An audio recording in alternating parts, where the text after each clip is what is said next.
So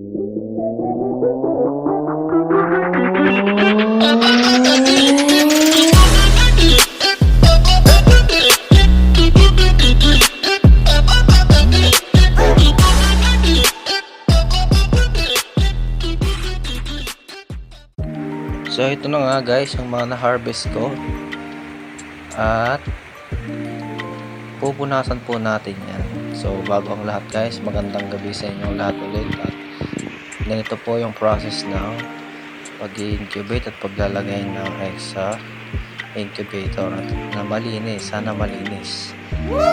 Lalo na ngayon tag-ulan at maputik po yung mga itlog natin kasi apak yung mga inahin natin sa lupa.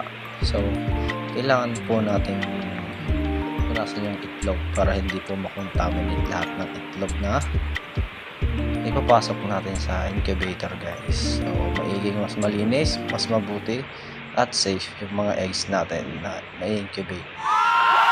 So yun po, isa-isahin po natin yan. Punasan natin ng basang-basahan po. Yan. So dahan-dahan lang sa pagpupunas kasi nga sabi ko nga hindi naman masyadong matigas yung shell ng itlog sa paghawak. Ayan. So lagi tayong safe para hindi po sayang yung mga ginagawa natin at pinagpapaguran natin guys. Ayan. So nakakuha po tayo ng 16 eggs at i-incubate natin sa bago nating incubator ito guys, para matry natin kung okay ba yung ginawa natin incubator. So after 8 to 9 days i-handling na natin yan kung fertile nga ba yung mga itlog natin, fourth batch ng mga alaga natin manok guys.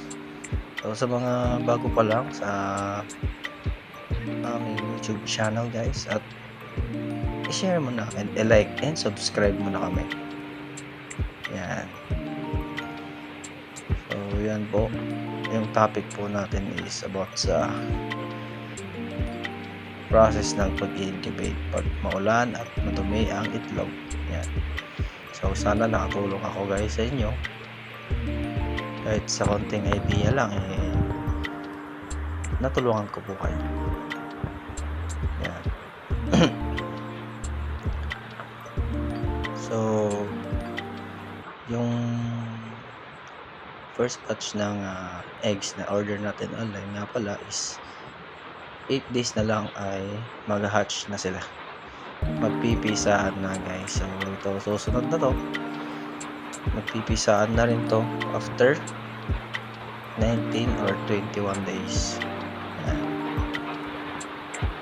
So maraming salamat guys, and ingat po lagi lalo na tag-ulan guys. Maraming salamat.